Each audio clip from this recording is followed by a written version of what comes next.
Admiral Jake Morrison stood in the center of the Galactic Council chamber and felt his patience finally break. For 3 long months, he had watched the alien delegates treat humanity like children who needed to be taught their place in the galaxy. The council chamber was a massive dome made of some crystal material that showed the stars beyond. And representatives from dozens of species sat in circular rows looking down at the human delegation. Jake had attended every single session, hoping that reason would eventually win out. But today, he realized that hope had been foolish. The Kryn ambassador Velthor was speaking again in that clicking, hissing language that the translation device in Jake's ear turned into condescending words. The Kryn looked like huge insects with 4 arms and compound eyes that reflected light in unsettling ways. Velthor was explaining once more why humanity needed to accept the Council's terms for membership. Those terms included giving up control of Earth's military, stopping all colonization beyond 3 star systems, and allowing the Council to modify human genetics to make them less aggressive and more compliant. Commander Lisa Hayes sat next to Jake at the delegation table. She had been Earth's chief diplomat for this mission, and had maintained perfect composure through every insult and unreasonable demand. Lisa was brilliant at reading people and situations, but even she looked tired now. Her hands were folded on the table in front of her, and Jake could see the tension in her shoulders. Next to her sat Captain Ben Crawford, who commanded a wing of Earth's defense fleet. Ben had been sending reports back to Earth about how Council military doctrine was rigid and predictable. Human forces had already fought off Kryn raiders near the outer colonies, using tactics the Council species had never considered. The Council called those victories luck. They refused to believe that humans might actually be good at warfare. Despite being newcomers to galactic civilization, the Council had been the dominant power in this region of space for over 1,000 years, and they could not imagine that a species as young as humanity might have anything to teach them. They saw Earth's violent history as proof that humans were dangerous primitives who needed strict control. Velthor finished his speech, and the Vaxil representative spoke next. The Vaxil were energy beings who appeared as floating clouds of light contained in environmental suits. Their voice came through as cold and mechanical. The Vaxil delegate, whose name translated to Counselor Thex, said that humanity should be grateful the Council was even considering them for membership. Most species had to wait centuries before being invited to these talks. Humanity was being offered a special opportunity, and the Council expected appropriate gratitude and humility in return. Jake felt something snap inside him. He had commanded fleets in the border wars, where human ships faced impossible odds and won through sheer determination and creative thinking. He had seen young men and women sacrifice everything to protect Earth's colonies from pirates and raiders. He had watched humanity reach for the stars with nothing but courage and ingenuity. And now he was supposed to sit here and be grateful, while these aliens demanded that Earth surrender everything that made humanity strong. He stood up slowly, and the entire chamber went quiet. The Council was not used to being interrupted. Lisa looked up at him with wide eyes, but did not try to stop him. Ben's expression showed approval. Jake straightened his uniform and looked around at the circular rows of alien faces and forms. Some looked curious, others annoyed, and a few seemed almost hopeful, as if they had been waiting for humanity to finally push back. Jake spoke in a clear voice that carried through the chamber. He said that Earth respectfully declined membership in the Galactic Council. Humanity would return to its own territory and pursue its own path forward. These talks were concluded, and there was nothing more to discuss. He kept his tone polite but firm. This was not anger or defiance for its own sake. This was a simple statement of fact. The chamber exploded with noise. The Kryn began clicking and hissing frantically. The Vaxil's light form pulsed with agitation. The ancient Zorath, who looked like massive crystalline structures, made sounds like grinding rocks. Other species, Jake did not even know the names of, joined in with their own forms of outrage. The translation device could not keep up with all the overlapping voices, but Jake caught fragments. They were calling humanity foolish and arrogant. They were saying that no species survived without Council protection. They were threatening economic sanctions and worse. Lisa stood and began gathering the data tablets and documents the human delegation had brought. Her movements were calm and efficient. Ben stood as well and moved to stand beside Jake. The three of them represented Earth in this moment, and they stood together without flinching under the weight of the Council's displeasure. Councillor Thex's mechanical voice cut through the noise, demanding silence. When the chamber quieted, the Vaxil said that humanity would regret this decision. The galaxy was vast and dangerous, and young species that rejected Council guidance did not last long. There were threats in space that humanity could not imagine. Without the Council's protection, Earth would face those threats alone. Jake met what he assumed was the Vaxil's gaze, even though the energy being had no eyes. He said nothing in response. There was nothing more to say. The decision had been made, and humanity would live with the consequences. He turned and walked toward the chamber's exit, with Lisa and Ben following. Other members of the human delegation fell in behind them. Their footsteps echoed in the sudden silence. As they reached the doorway, Velthor called after them in his clicking voice. The translation came through sharp and angry. He said that humanity was making a grave mistake. The Council maintained order and peace across hundreds of worlds. Species that stood outside that order faced isolation at best and destruction at worst. Did Admiral Morrison really think Earth could stand alone? Jake paused at the doorway and looked back one final time. He said that Earth had always stood alone, and humanity had survived wars, plagues, disasters, and every challenge their home world had thrown at them. They would survive this too. Then, he walked out of the council chamber and did not look back. The human delegation moved through the corridors of Concordia Station, heading for their ships. Station personnel from various species stopped and stared at them. News traveled fast, and clearly word was already spreading that humanity had walked away. Jake could feel the eyes on them, but he kept his head high and his pace steady. Lisa walked beside him and spoke quietly, asking if he was certain about this. Jake nodded. He had never been more certain of anything in his life. They reached the docking bay where the human ships waited. The vessels looked small and plain compared to the massive, ornate ships of Council species, but Jake knew their capabilities. Human engineers had designed these ships for efficiency and effectiveness, not for show. Ben immediately headed for his command ship to begin preparations for departure. Lisa stood with Jake for a moment, looking out at the stars through the bay's observation window. She said that this would change everything. Earth would face opposition and possibly open conflict with Council forces. The path ahead would be dangerous. Jake agreed, but pointed out that the alternative was surrender. Humanity would become a subject species controlled by aliens who saw them as primitive and dangerous. That was not acceptable. Earth would forge its own path, even if that path led through fire. The human fleet departed Concordia Station within the hour. As they jumped to faster-than-light travel, leaving the neutral station behind, Jake Morrison knew that he had just changed the course of human history. The galaxy would have to deal with humanity on human terms or not at all. The Council had made the mistake of thinking Earth needed them more than they needed Earth. They would learn otherwise soon enough. 6 months had passed since Admiral Jake Morrison walked out of the Galactic Council chamber, and Earth had transformed itself completely. President Helen Carter stood before the United Earth Assembly in Geneva and announced policies that would have been impossible under Council oversight. The chamber was packed with representatives from every nation, and the air crackled with energy and purpose. Helen was a steady leader who had guided Earth through first contact with alien species, and now she was guiding humanity toward an independent future among the stars. The first priority was expansion, and Director Greg Palmer was in charge of making it happen. Greg ran the Colonial Initiative, which had been moving slowly under the assumption that Earth would need Council approval for new settlements. Now those restrictions were gone, and Greg had launched the Exodus program. Within 6 months, humanity had established 17 new colonies in systems far beyond Council space. These were not the careful, regulated settlements the Council would have demanded.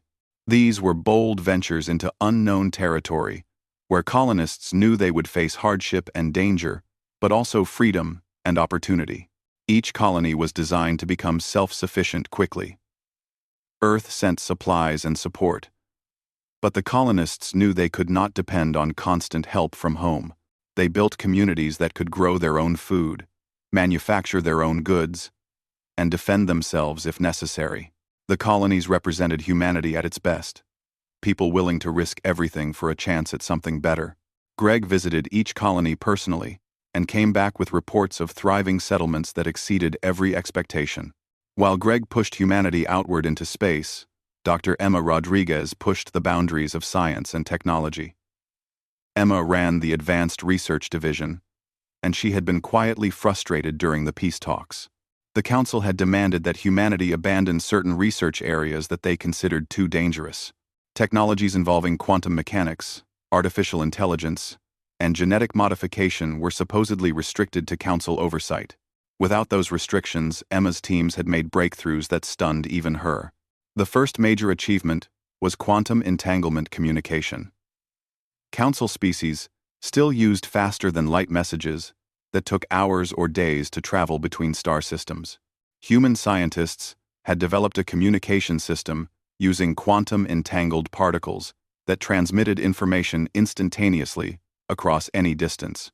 Emma demonstrated the system by having a live conversation with a colony 12 light-years away, with no delay whatsoever. The implications were enormous for military coordination, commerce, and maintaining contact between far-flung human settlements. The second breakthrough was shield technology. Council shields worked by deflecting energy attacks, but were vulnerable to kinetic weapons, like missiles and railguns. Human shields operated on completely different principles based on quantum field manipulation. They could absorb both energy and kinetic impacts, and convert that energy to strengthen the shield further. When Emma's team showed the first test results, Council scientists who saw the data declared it impossible. But impossible or not, the shields worked, and they made human ships far more survivable in combat. General Ryan Tucker took those new technologies and revolutionized Earth's military. Ryan had been arguing for years that humanity needed to stop trying to copy Council military doctrine and instead embrace what humans did best. Council fleets fought in massive formations using overwhelming firepower and rigid tactical plans. Human forces under Ryan's leadership became fast, flexible, and unpredictable. The new Vanguard-class ships were smaller than Council dreadnoughts, but they were faster and more maneuverable. They could jump in and out of combat zones, hitting the enemy where they were weak and vanishing before the enemy could respond effectively. Captain Nicole Stevens commanded the first Vanguard fleet, and she had trained her crews in tactics that would confuse and frustrate any Council commander. Her ships worked in small groups, supporting each other and adapting constantly to changing conditions. Nicole had studied every recorded battle between human and alien forces and identified patterns in how Council species fought. They were predictable because they followed doctrine even when doctrine was not working. Humans were willing to throw out the rulebook and try something new in the middle of battle if necessary. While the military prepared for possible conflict, Captain Alex Porter was building something just as important. Alex commanded a merchant fleet that had started with just 3 ships, hauling cargo between Earth and the outer colonies. Now he ran a trading network that reached dozens of star systems. The key was that Alex traded with species outside Council space. Many minor civilizations resented the Council's economic dominance. The Council demanded tribute and taxes from member species and imposed rules about who could trade with whom. Alex offered simple, fair deals. Human ships would transport goods, provide protection against pirates, and ask for reasonable payment in return. The response was overwhelming. Species that had been struggling under Council economic restrictions welcomed human traders with open arms. Within months, Alex's 3 ships had become a fleet of 50. Trade routes connected human colonies with alien worlds the Council barely paid attention to. Goods flowed in both directions, enriching both humans and their new trading partners. Alex found himself becoming an unofficial ambassador as alien leaders asked questions about Earth and why humanity was different from Council species. The Council noticed all of this activity and opinions were divided on how to respond. Ambassador Velthor still held his position despite the failure of the peace talks, and he pushed for sanctions against humanity. He argued that Earth needed to be taught a lesson about the consequences of rejecting Council authority. Other Council members were not so sure. Counselor Zara of the Luminol Confederacy was one of the few who had argued for treating humanity fairly during the peace talks. Now she was compiling intelligence reports about human activities, and what she found made her deeply concerned. Zara presented her findings to a closed session of the Council. The data showed that humanity was not struggling without Council guidance. They were thriving. Human colonies were growing faster than any Council settlement in recent memory. Human technology was advancing at rates that defied normal development curves. The quantum communication and shield systems alone represented leaps forward that should have taken decades to achieve. Human military capabilities were increasing, and reports from the few observers who had witnessed their training exercises described tactics that were completely unlike anything Council forces used. Most concerning to Zara was the diplomatic situation. Her intelligence network had identified at least 12 species that were now in regular contact with human traders and diplomats. Some of these species were Council members who were quietly growing dissatisfied with their status. Others were independent civilizations that had refused Council membership because the terms were too restrictive. Humanity was building a network of relationships based on mutual benefit rather than dominance. The contrast with the Council's approach was obvious and embarrassing. Back on Earth, Admiral Jake Morrison had been promoted to Fleet Admiral in recognition of his decision to walk away from the peace talks. He stood in the new orbital command center that hung in space above Earth and watched holographic displays showing human expansion across nearby space. The network of colonies, trade routes, and defensive positions was growing every day. Lisa Hayes joined him in the command center. She had been appointed Secretary of Interstellar Relations and was responsible for managing Earth's contacts with alien species. Lisa carried a data tablet, and her expression was thoughtful. She told Jake that the Council had sent another invitation. They wanted to reopen negotiations on revised terms. Jake asked what they were offering. Lisa explained that the new proposal talked about partnership instead of membership. The restrictions on human activity would be reduced. The Council was worried and trying to bring humanity back into their sphere of influence before it was too late. Jake studied the star map showing human territory and influence spreading outward from Earth. He noted colonies on worlds the Council said were too difficult to settle. He saw trade routes to species the Council ignored. He observed defensive installations that would make any invasion of human space costly beyond imagination. He asked Lisa what she thought humanity should do. Lisa said the offer was probably genuine in the sense that the Council really was worried. But accepting would mean giving up the independence humanity had fought for. The moment Earth agreed to partner with the Council, they would be back under alien oversight. The rules might be less restrictive than before, but rules imposed by others were still chains. Lisa believed humanity was better off continuing on its own path. Jake agreed completely. He told Lisa to send a polite response, declining the Council's invitation. Earth appreciated the offer, but was committed to pursuing an independent course. Humanity would remain open to dialogue and trade with the Council on equal terms, but would not accept any form of subordinate status. Let the Council worry about what that meant. The response was sent, and word spread quickly through both human and alien channels. Humanity had rejected the Council for a second time. Among Council species, reactions ranged from shock to anger to quiet admiration. Among the independent species humanity traded with, there was growing interest in Earth's model of development and diplomacy. If humans could thrive without the Council, perhaps others could too. Nicole Stevens received new orders to expand patrol routes and establish a permanent human presence in border regions. Alex Porter negotiated a major trade agreement with the Talarian Consortium, a species that had been considering Council membership but was now reconsidering. Emma Rodriguez shared some of her research findings with scientists from allied species, creating collaborative projects that benefited everyone involved. Greg Palmer began planning for a second wave of colonies that would push even deeper into unexplored space. President Helen Carter gave another address to the Assembly. She spoke about humanity's journey from a species confined to one world to a civilization spreading across the stars. She acknowledged that the path ahead held dangers and challenges. But she reminded everyone that humanity had always faced dangers and challenges.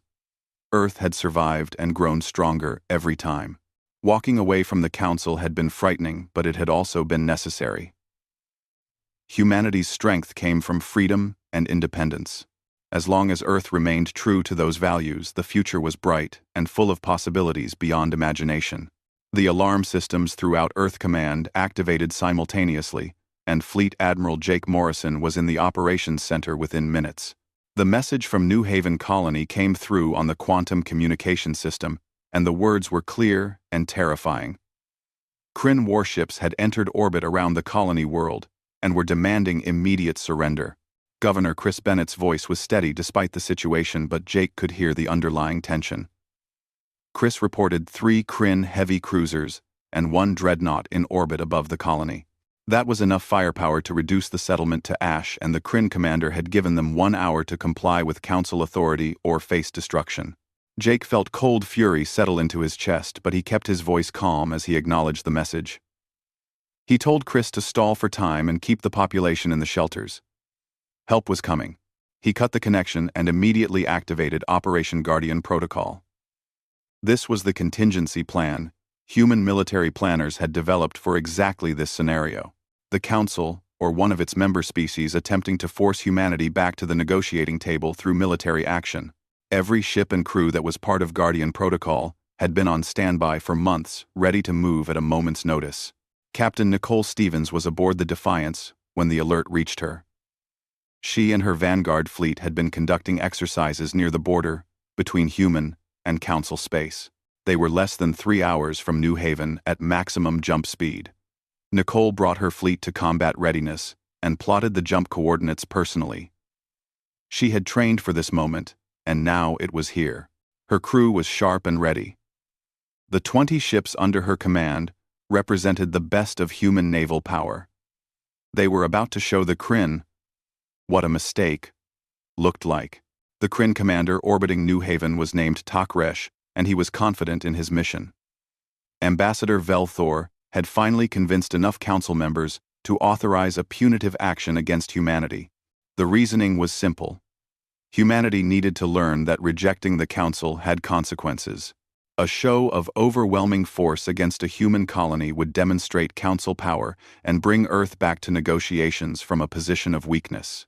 Takresh had chosen New Haven because it was one of humanity's newest and most remote colonies. It would take days for Earth to respond, and by then, the lesson would be taught. What Takresh did not know was that human communication was instantaneous, and human ships could reach New Haven in hours, not days. He also did not know that the primitive human vessels he had been briefed about were nothing like the actual ships approaching his position. Takresh sat in his command chair on the Dreadnought's bridge and watched the countdown timer. The humans had 30 minutes left to surrender. His 3 heavy cruisers were in position to bombard the colony from orbit. This would be simple and quick. The first indication that something was wrong came when sensors detected quantum jump signatures. Multiple signatures appearing simultaneously at various points around the planet. Takresh's tactical officer reported contacts, and the number kept climbing. 5 ships, 10 ships, 15 ships, 20 ships. Human vessels dropping out of faster-than-light travel in a coordinated pattern that surrounded the Kryn force completely. Takresh stared at the tactical display with growing disbelief. The human ships were smaller than his cruisers, but their energy signatures were all wrong. Their shields were reading at levels that should be impossible for vessels that size. Nicole Stevens smiled as the Defiance completed its jump and the New Haven system appeared on the main view screen. Her other ships had arrived precisely on schedule, forming a sphere around the Kryn fleet. She opened a channel on all frequencies, including those used by Council military forces. Her words were broadcast clearly, so that anyone listening would hear. She identified herself as Captain Nicole Stevens of the Earth Defense Fleet and informed the Kryn commander that he was surrounded. His weapons were locked on a civilian colony, which constituted a war crime under both human and Council law. He had one chance to power down weapons and withdraw from the system immediately. Takresh was no coward, and he had his orders. He commanded his ships to open fire on the nearest human vessels, while continuing bombardment preparations for the colony. The three heavy cruisers turned their massive plasma cannons toward the Defiance and other human ships. The dreadnought's main weapons charged up with enough power to crack a moon. Takresh expected to see human ships vaporized or fleeing. Instead, he watched in horror as his weapons hit their targets and simply stopped. The human shields absorbed the plasma fire without even flickering. The energy that should have destroyed those small ships simply vanished into quantum fields that converted the attack into more shield strength. Takresh had never seen anything like it. His tactical officer was shouting confused reports about shield technology that defied known physics.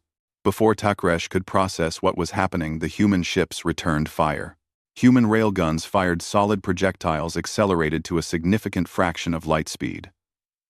The Kryn shields were designed to deflect energy weapons, and they did nothing against kinetic impacts. The depleted uranium rounds punched through the cruiser's shields like they were not there and tore into hull plating. Explosions bloomed across the cruiser's surface as internal systems were shredded. The ship's structural integrity alarms were screaming, and Takresh realized with shock that one of his heavy cruisers was crippled after the first human volley.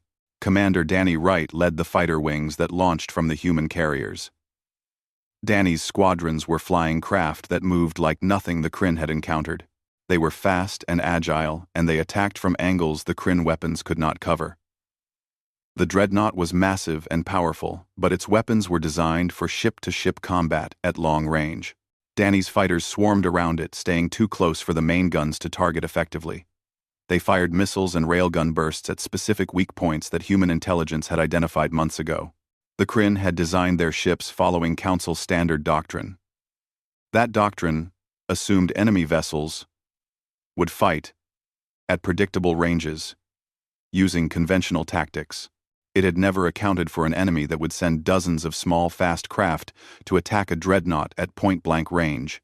Danny coordinated his squadrons with precision, hitting the dreadnought's engine sections, weapon mounts, and sensor arrays.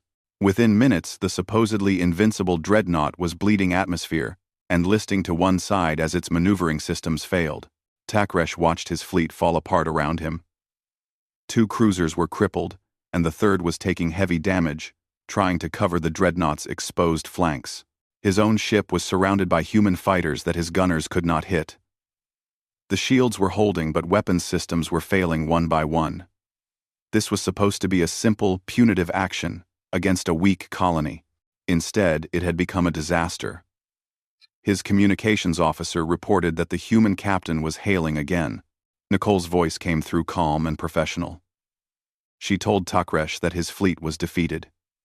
He could continue fighting and be destroyed, or he could withdraw immediately and live to report what happened here. She gave him 60 seconds to decide. Nicole watched her tactical display showing the Kryn ships burning and damaged. She took no pleasure in the destruction, but she felt satisfaction that the message was being sent clearly. Attack a human colony and face overwhelming response. Takresh had no real choice. His mission was a failure, and staying would only result in the complete destruction of his fleet. He ordered his ships to withdraw. The crippled vessels limped toward the edge of the system, where they could jump away. The human fighters pulled back, allowing the Kryn to retreat. Nicole kept her weapons locked on the Kryn ships until they disappeared into faster-than-light travel. Only then did she allow herself to relax slightly. The battle had lasted less than 20 minutes from first shot to Kryn withdrawal.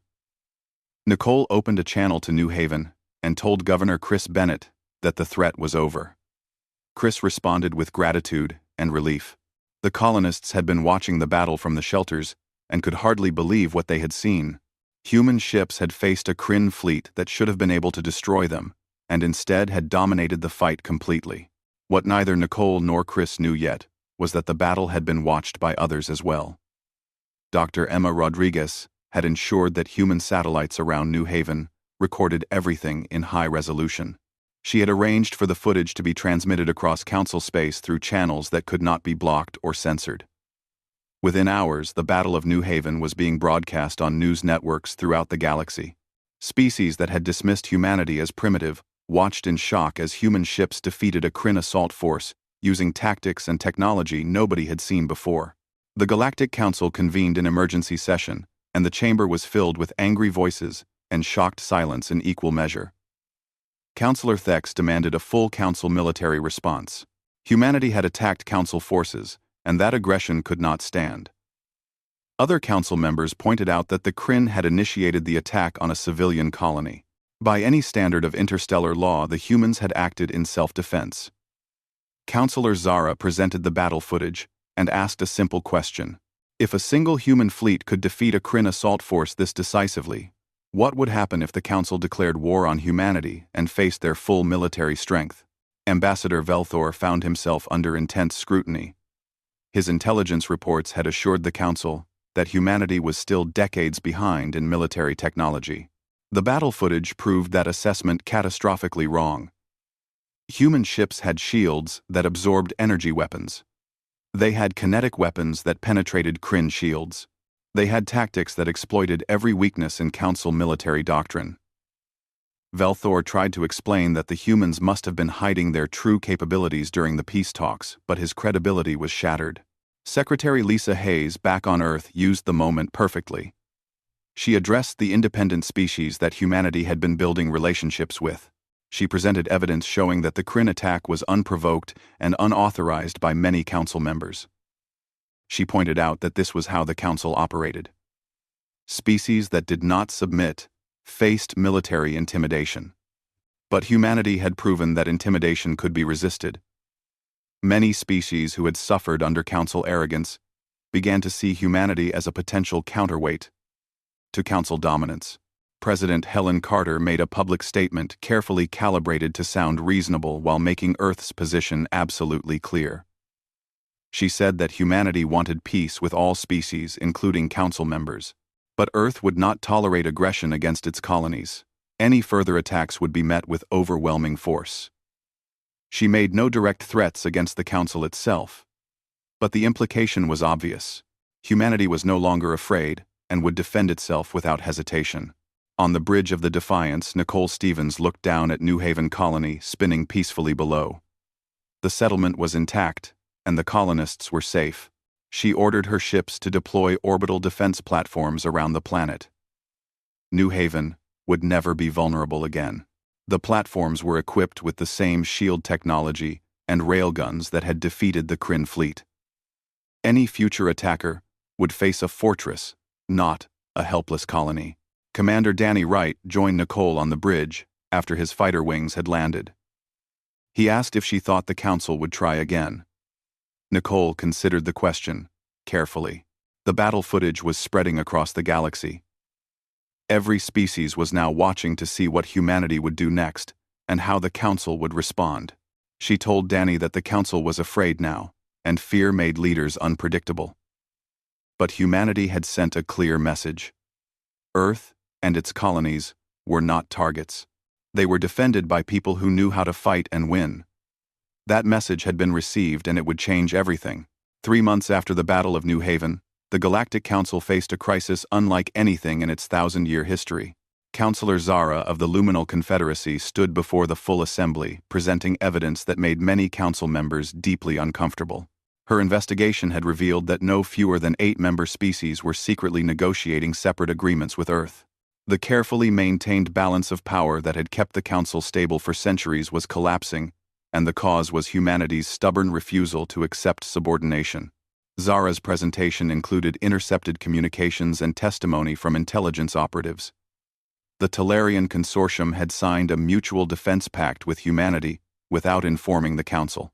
The Sephora Union was trading their advanced biotechnology for human shield generators and quantum communication systems. Several minor Council members were requesting human protection against pirate raids because human response times were faster and more effective than Council security forces. Most shocking of all, some Kryn frontier colonies were dealing directly with human merchants and ignoring orders from their own government. Ambassador Velthor tried to maintain order in the chamber, but his authority had been shattered by the New Haven disaster. The Kryn Empire was furious with him for leading them into a humiliating military defeat. Other species questioned whether any of the intelligence the Council possessed about humanity was accurate. Velthor argued that these unauthorized agreements violated Council law and needed to be stopped immediately, but his words rang hollow. How could the Council enforce rules when member species no longer trusted or feared them? Director Nathan Cross of Earth Intelligence had been working behind the scenes for months, laying groundwork for exactly this moment. Nathan was a quiet man who preferred working in shadows rather than spotlights, but his impact on galactic politics was profound. He had carefully fed information to dissatisfied Council species, documents showing corruption within Council bureaucracy, evidence of how dominant species exploited smaller members economically, proof that the Council's claims of benevolent guidance often masked raw self-interest and power politics. The revelations Nathan released triggered a cascade of diplomatic incidents that shook the Council to its foundations. The Vaxil Collective faced internal dissent, as tributary species demanded renegotiation of treaties that forced them to provide resources to the Vaxil at below-market rates.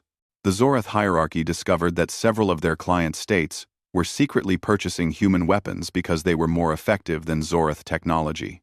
Multiple species began questioning whether Council membership was actually beneficial or simply a form of organized exploitation dressed up in diplomatic language. Back on Earth, Admiral Jake Morrison met with President Helen Carter and the military leadership to discuss developments. General Ryan Tucker presented intelligence reports showing 3 Council species on the verge of withdrawing completely to form their own alliance with humanity. The conference room in Earth Command was filled with tension because nobody had planned for this level of disruption. Humanity had walked away from the Council to be left alone, not to tear apart galactic civilization. President Carter voiced the concern everyone felt. She said they had never intended to destabilize the entire galactic order. Walking away from the peace talks was about Earth's independence, not about destroying the Council. Now they faced a situation where their actions had exposed fundamental weaknesses in how the galaxy had been organized for centuries. The question was, what humanity should do with that responsibility.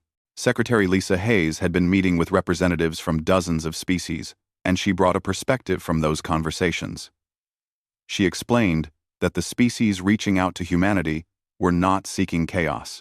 They wanted what Earth had demonstrated was possible: the freedom to develop without oppressive oversight, fair trade relationships based on mutual benefit rather than exploitation, protection that came without strings attached or demands for tribute. The Council had failed to provide these things, and now alternatives were emerging. Jake studied the strategic maps, showing Council space fragmenting into factions. He pointed out that if humanity actively encouraged Council fracture, they could trigger a galactic war. Multiple species with grievances against each other suddenly free from Council restraint might settle old scores violently. But if Earth did nothing, the Council might attempt to reassert control through military force, and humanity would be the primary target. Neither option was acceptable, but doing nothing was not possible either. Captain Alex Porter joined the meeting representing the merchant fleet and independent colonies. His ships traveled throughout the region, and he brought perspectives from people on the front lines of these changes. Alex said the species contacting humanity were not warlike. They were traders, farmers, scientists, and ordinary people, tired of being treated as second-class citizens. In the galactic community, they saw what humanity had built in just months of independence and wanted the same opportunities. They were not asking Earth to lead a rebellion. They were asking if humanity could help them build something better. Dr. Emma Rodriguez proposed a solution that was bold enough to match the moment. She suggested creating a Terran Commonwealth, not a rival empire to the Council, but an alternative model of interstellar organization, a voluntary association of species based on mutual respect and shared defense. No hegemon demanding tribute. No arbitrary restrictions on technology and development. No rigid hierarchies with some species permanently superior to others. Just cooperation between equals who chose to work together for common benefit. The proposal spread through unofficial channels before Earth made any formal announcement. Nathan Cross ensured that the concept reached receptive audiences throughout Council space and beyond. By the time President Carter was ready to publicly introduce the Commonwealth idea, 17 species had already expressed interest in founding membership. The response demonstrated just how much discontent existed beneath the Council's facade of stability and unity. The Council chamber descended into chaos when word of the Commonwealth proposal reached Concordia Station. Councillor Thex accused humanity of attempting to tear apart galactic civilization out of spite and arrogance. The Vaxil delegate painted terrifying pictures of galactic war and anarchy if the Council's authority was undermined. Other species demanded that Earth be sanctioned or even attacked before the Commonwealth idea could spread further. But Councillor Zara stood against the panic and spoke with calm reason. Zara pointed out that humanity was not forcing anyone to join this Commonwealth. Species were choosing to pursue alternatives because the Council had failed them. If the Council wanted to remain relevant, it needed to address the legitimate grievances that made so many members dissatisfied. Threatening Earth would only prove that the Council maintained order through fear rather than genuine benefit. Perhaps instead of fighting this change, the Council should learn from it. Ambassador Velthor made one last attempt to salvage his position and Council authority. He stood before the Assembly and proposed a compromise. The Council would reform its charter to address inequalities and corruption. Humanity would be offered full membership, with no restrictions, and real influence over Council decisions. In return, Earth would abandon the Commonwealth concept and help stabilize the existing order. It was a genuine offer born of desperation and the realization that the old ways could not continue unchanged. The proposal reached Earth within hours through quantum communication. President Carter convened an emergency cabinet meeting to discuss the offer. They could have everything they originally wanted: full Council membership with respect and influence, a voice in shaping galactic civilization. All they had to do was abandon the Commonwealth and help maintain the system they had walked away from months earlier. Director Nathan Cross spoke first, and his assessment was blunt. He said the offer was a trap. The moment Earth accepted, the Council would use humanity's cooperation to legitimize their authority. Some reforms might happen, but the fundamental power structure would remain. Species currently excited about the Commonwealth would feel betrayed, and humanity would lose the trust it had built. Nothing would actually change in ways that mattered. Lisa agreed with Nathan's analysis. She explained that the Council was not offering reform because they had seen the error of their ways. They were offering it because they were desperate to prevent the Commonwealth from succeeding. Accept their terms, and Earth would be co-opted into helping maintain the same system that had tried to subjugate humanity during the peace talks. The Council wanted to use Earth's credibility to prop up their failing authority. General Ryan Tucker added a military perspective. If Earth accepted Council membership, it would mean submitting to Council command structures during conflicts. Human forces would lose the independence and flexibility that made them effective. The tactical innovations and technologies that had won the Battle of New Haven would be shared with Council military, who would inevitably try to control how they were used. Accepting membership meant giving up the advantages that made humanity strong. President Carter listened to all the arguments and recognized the truth in them. The Council's offer was generous by their standards, but it came from weakness, not genuine change of heart. More importantly, humanity had already set something in motion by proposing the Commonwealth. Species across the galaxy were watching to see if Earth would stand by that vision or abandon it for personal advantage. The decision went beyond Earth's immediate interests.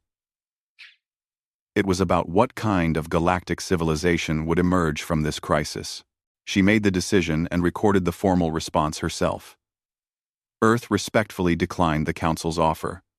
Humanity appreciated the gesture, but remained committed to the Commonwealth concept. The galaxy deserved an alternative to the Council's model, and Earth would help build that alternative. Any species that wanted to join the Commonwealth would be welcome as equals. Any species that preferred to remain with the Council or stay independent would be treated with respect. The future belonged to cooperation, not domination. The response sent shockwaves through Council space when it was broadcast. Humanity had rejected the Council for a third time, and this rejection was final. There would be no more negotiations or compromises. Earth had made its choice, and now every other species would have to make theirs. The Council's authority was broken not by military force, but by the simple existence of an alternative that many species found more appealing. The old order was ending, and nobody knew exactly what would replace it, but everyone understood that humanity had changed the galaxy forever. 1 year had passed since Admiral Jake Morrison walked out of the Galactic Council chamber, and the galaxy had transformed beyond recognition. Jake stood on the observation deck of Commonwealth Station Alpha, watching ships from 23 different species dock at the massive orbital facility humanity had built. This was Earth's answer to Concordia Station, a place where species met as equals, where trade and diplomacy flourished without coercion, where no single voice dominated, and every member had genuine representation. The Commonwealth had grown beyond anyone's initial expectations and showed no signs of slowing. The past year had not been easy or peaceful. The Galactic Council had attempted one final show of force 6 months earlier. Councillor Thex had convinced enough members that the Commonwealth represented an existential threat to Council authority. They assembled the largest fleet in Council history. Over 300 warships from a dozen species gathered at the border of Commonwealth space. It was meant to be an overwhelming demonstration of power that would force the Commonwealth to dissolve and bring humanity back under Council control. General Ryan Tucker had commanded the Commonwealth Defense Fleet that rose to meet that threat. His force was less than half the size of the Council fleet, but it represented something unprecedented. Human ships flew alongside Talarian vessels, Sephora bioships, and craft from 20 other species. They had trained together for months, learning to coordinate tactics and support each other's strengths.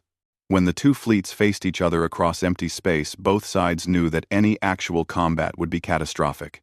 The standoff lasted 3 days. Both fleets maintained combat readiness, while diplomats worked frantically to find a solution that would not lead to galactic war. Councillor Thex demanded complete Commonwealth dissolution. President Helen Carter refused and made clear that any attack would be met with full Commonwealth response. The tension was unbearable, and both sides were moments away from opening fire when an unexpected voice broke the deadlock. Councillor Zara contacted President Carter directly through a private quantum channel bypassing official Council procedures. Zara had watched the Council deteriorate over the past year as more species expressed dissatisfaction. She had tried to push reforms from within, but conservative elements blocked every attempt.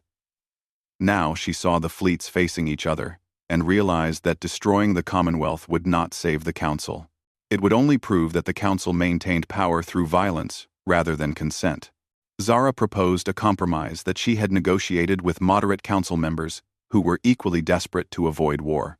The Council would formally recognize the Commonwealth's right to exist as an independent organization. Both sides would sign a non-aggression pact guaranteeing that neither would interfere in the other's internal affairs. Neutral trade zones would be established, where ships from both sides could conduct business freely. It was not friendship, but it was better than war. President Carter agreed to the terms after consulting with Commonwealth leadership. The two fleets withdrew, and diplomats met on a neutral station to formalize the agreement. Ambassador Velthor resigned in protest, and his career in Council politics was over. The Kryn Empire withdrew from active Council participation to focus on internal reforms triggered by their military failures.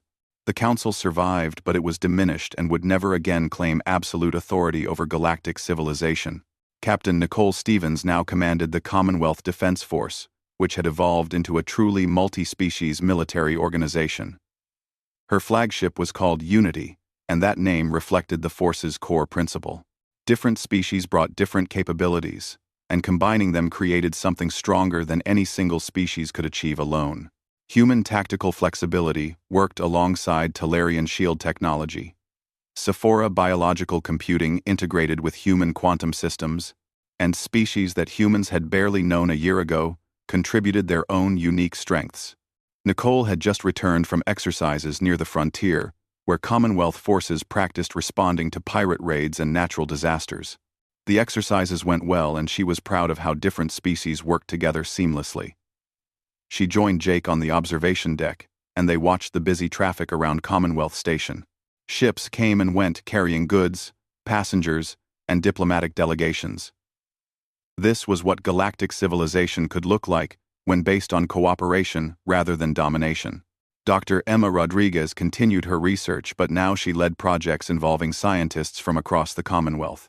The technological advances emerging from true collaboration exceeded anything Earth could have achieved alone. Quantum shielding was now combined with Tellurian energy manipulation, creating defensive systems that made Commonwealth ships nearly invincible. Sephora biotechnology, integrated with human medicine, had doubled average lifespans for multiple species and eliminated diseases that had plagued civilizations for millennia. The sharing of knowledge benefited everyone involved. Secretary Lisa Hayes had become the Commonwealth's first Secretary General, managing the complex diplomatic machinery required to keep 23 independent species working together productively. She had just concluded negotiations with 3 former Council species who wanted to join the Commonwealth. The conversations were delicate because the Council considered these defections to be betrayals, but Lisa navigated the politics carefully. The 3 species would officially join next month, bringing total Commonwealth membership to 26, with several more expressing serious interest. Captain Alex Porter's trading network had evolved into the Commonwealth Economic Zone, which operated on principles completely unlike the Council's controlled economy. Fair exchange, mutual benefit, and open markets created explosive growth that attracted traders from across the galaxy. Even some Council species quietly sent merchants to Commonwealth space because the profit opportunities were too good to ignore. The economic success was proof that the Commonwealth model worked not just ideologically, but practically. Back on Earth, President Helen Carter prepared to step down after her term ended. She had guided humanity through its most transformative period, from rejected supplicants at Council peace talks to founders of a new galactic order. The journey had been difficult and dangerous, but also ultimately successful. Governor Chris Bennett of New Haven had been elected to succeed her. Chris had experienced Kryn aggression firsthand and understood both the threats humanity faced and the principles worth fighting for. Jake Morrison received a private message on his personal console, and the sender surprised him. It was from Councillor Zara, who now led a reform faction within the Council, trying to reorganize it along Commonwealth principles. She wanted to meet privately to discuss how the Council and Commonwealth could coexist and possibly cooperate on issues affecting the entire galaxy. Pirates, natural disasters, and cosmic threats did not respect political boundaries. Perhaps the 2 organizations could work together on common problems while maintaining their independence on internal matters. Lisa read the message over Jake's shoulder and asked what he thought they should do. Jake considered the question carefully. A year ago, he had walked out of peace talks convinced that humanity needed to forge its own path.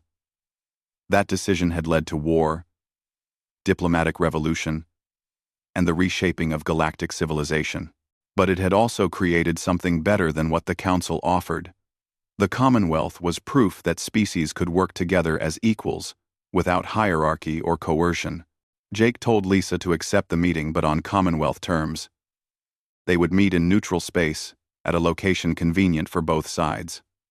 The Commonwealth was not interested in joining the Council or replacing it. The galaxy was vast enough for multiple approaches to organizing civilization. Species could choose Council membership, Commonwealth membership, or complete independence. What mattered was that they had genuine choice rather than being forced into one system. Lisa smiled at Jake's response. The Council had hated humanity because they refused to submit. Now the Council was trying to learn from the Commonwealth model and seeking cooperation instead of dominance. It represented a complete reversal from the arrogant aliens who had offered Earth membership only on humiliating terms. The galaxy was changing, and the change came from one simple decision Jake had made a year ago. Walking away when staying would have meant surrender. Jake looked out at the stars and the ships of 24 species working together. He thought about everything that had happened since that moment in the Council chamber, when he decided enough was enough. The battles fought, the alliances built, the technologies shared, and the lives changed across hundreds of worlds. The Council had made a mistake when they tried to force humanity into submission. They had assumed Earth needed them more than they needed Earth. That assumption had been catastrophically wrong. Humanity had not needed the Council's protection or guidance. What humans needed was the freedom to pursue their own path and the courage to defend that freedom when challenged. The Commonwealth was built on that foundation. Not all species were the same, but all deserved equal dignity and opportunity. Not every approach to civilization was identical, but variety was strength, not weakness. The galaxy was big enough for multiple models of how intelligent species could organize themselves. Nicole joined Jake and Lisa at the observation window. She had just received reports from Commonwealth Defense Forces stationed across member territories. Everything was quiet. Pirates had learned to avoid Commonwealth space after several harsh lessons. No Council ships had crossed into Commonwealth territory since the Non-Aggression Pact. The colonies were thriving, and new settlements were being founded every month. It was as close to peace as anyone could reasonably expect in a galaxy full of different species with different interests. Jake asked Nicole if she thought the peace would last. Nicole considered the question with the seriousness it deserved. She said that nothing lasted forever, and new challenges would inevitably arise. But the Commonwealth had proven its strength and resilience. More importantly, it had proven that an alternative to Council-style domination was possible and could succeed. That idea could not be destroyed by military force. Even if the Commonwealth itself somehow failed, the concept would survive and inspire others. They stood together watching Commonwealth Station Alpha bustle with activity. Ships from distant worlds bringing strange goods and stranger passengers. Diplomats from species humanity had not even known existed a year ago. Scientists collaborating on projects that pushed the boundaries of possible. Merchants haggling over deals that would enrich multiple worlds. Families from different species learning to live and work together. This was the future humanity had built by refusing to accept subordination. President Carter's recorded message played on screens throughout Commonwealth space as her term officially ended. She spoke about the journey from Earth's first contact with alien species to the founding of the Commonwealth. She acknowledged the mistakes made and the prices paid, but she also celebrated the achievements and the promise of what came next. The Commonwealth was humanity's gift to the galaxy. Not perfect but genuine. Not imposed but offered freely. Any species that wanted to join was welcome, and any species that preferred other arrangements was respected. Governor Chris Bennett was sworn in as the new president of Earth, and he gave his inaugural address from Commonwealth Station Alpha, rather than from Earth. The symbolism was deliberate. Earth was no longer isolated or alone. Humanity was part of something larger now. The Commonwealth represented hopes and dreams not just of humans, but of dozens of species working together toward a better future. Chris promised to continue the work Helen Carter had begun, and to ensure that the principles of equality, cooperation, and mutual respect remained at the Commonwealth's heart. Jake Morrison watched the inauguration ceremony and felt satisfaction he rarely allowed himself. A year ago, he had made a decision that terrified everyone around him. Walk away from the Council. Reject their terms. Pursue independence, even if it meant standing alone against the most powerful organization in known space. People had called him reckless and arrogant. They had predicted disaster and defeat. Instead, humanity had thrived and dragged a significant portion of the galaxy along toward something better. The Commonwealth was not perfect. Internal disputes arose regularly between member species. Economic policies caused arguments. Military coordination remained challenging. But these were normal problems that free peoples solved through discussion and compromise. They were problems of success, not failure. The alternative was the Council's rigid hierarchy, where problems were solved by whoever had the most power imposing their will on everyone else. Jake received confirmation that Councilor Zara's meeting request had been formally accepted. They would meet in 3 weeks at a neutral station to discuss areas of potential cooperation. Jake did not expect miracles or sudden friendship between Commonwealth and Council. But talking was better than fighting, and cooperation on common problems benefited everyone. Maybe eventually the Council would reform itself enough to become something worth cooperating with more broadly. Or maybe the Council would fade, as more species chose the Commonwealth alternative. Time would tell. What mattered was that species now had choices they did not have before. The galaxy was no longer divided between council members and everyone else. Now there was Commonwealth space, council space, and independent territories. Competition between different models of civilization would push all sides to improve. That competition was healthy and would benefit ordinary people, regardless of which political structure they lived under. Jake turned away from the observation window and headed back to his office. There were reports to review, decisions to make, and a galaxy full of challenges to address. But he walked with confidence, knowing that humanity had proven something important. They had proven that courage and principle could change the galaxy. That refusing to accept injustice was not naive idealism but practical necessity. That standing up to bullies was difficult and dangerous, but absolutely worth doing. The Council had made their mistake when they tried to force humanity into submission. They learned that Earth would not be anyone's subordinate. The Commonwealth would stand as proof that a better way was possible. And the galaxy would never be the same because one human admiral had the courage to say no and walk away from a bad deal. Everything that followed came from that single moment of refusal. That was humanity's real contribution to galactic civilization. Not technology or military might, but the stubborn insistence that all species deserved respect and dignity. That message had resonated across the stars and changed everything.